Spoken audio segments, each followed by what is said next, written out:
Greetings fellow tank commanders. In this video I'm going to be showing you a game that I played in the Needle. This is a tier 4 Mercenary tech tree heavy tank with preferential matchmaking to only see up to tier 5. The game I'm playing is an encounter battle on Tundra Winter with tier 4 as the top tier and 2 artillery on each team. For this game my tank is equipped with improved ventilation, coated optics, and an enhanced gun laying drive. And I'm using the Storm Hunter crew which came with the Needle. This crew came with Deadeye, but shortly after this game I have replaced this with repairs. So with this being a low tier encounter battle, the tactical situation is a little bit hectic. There are a bunch of enemies milling around in the town there and it gives me some good early game sniping opportunities. But watch how fast my ammo count drops. The Needle only has 64 shells, and when you have the capability to fire 30 rounds a minute, this ammo does not last long at all. Every game I have to debate whether sniping shots like this are worth it, which is brutal when you're in a tier 5 game and you want to play a more supportive role. So when you're using the Needle, make sure you're not being too careless with your shots.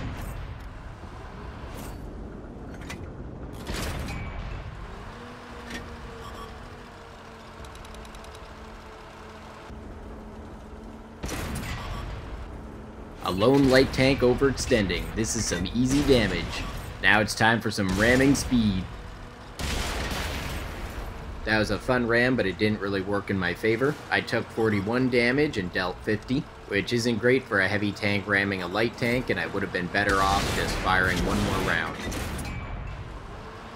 My team has taken significant losses already, and at the moment I'm the only one directly defending the encounter base, which actually works out well for me here. I'm able to angle my armor against the Type 95, and that's a lot of damage that I get to farm up there. You need quite an extreme angle to bounce shots from tier 4 and 5 enemies for the most part, because your armor is completely flat. But against some of the weaker autoloader guns, like the one being fired from this light tank, you can bounce a ton of those shots without any effort, and it makes for some pretty hilarious situations, but just make sure you're not giving them any easy opportunities to swarm around your side and rear.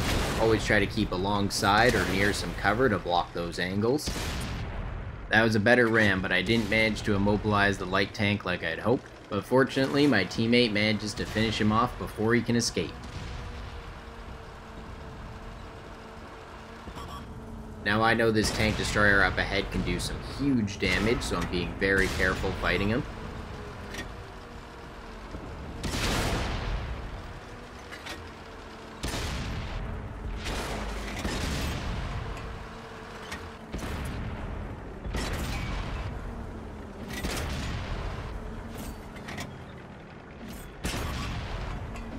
Alright, that's another tier 4 down, and I've had some pretty good support here from my Locust teammate, who definitely helped distract the enemies in this situation, and now I have a clear opportunity to move forward on that tank destroyer. Unfortunately, this tank is a little slow, and so it's not the best tank for chasing down enemies.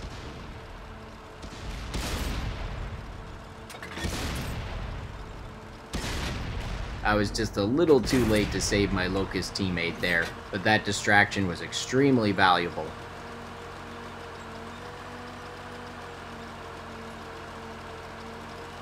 Alright, I have a one-on-one battle now with a fellow Needle. The one problem is though, is that Needle has an artillery overwatching him, and I know he's been shooting at me already.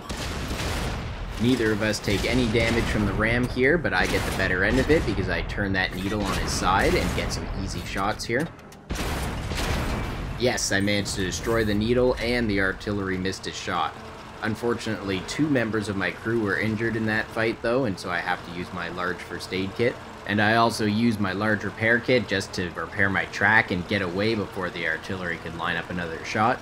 That's going to make this an expensive game. But I'm not using the Needle with the intent to earn silver, so I don't really care too much. And I have plenty of games where I do earn silver, so it balances out nicely.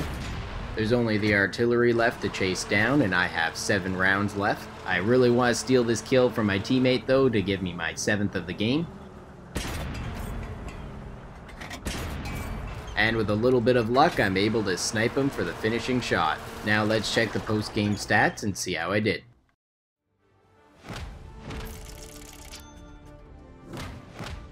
For this game, I lost 15,000 silver with a 10,000 silver op. This loss is just from using the large kits, which is a personal preference.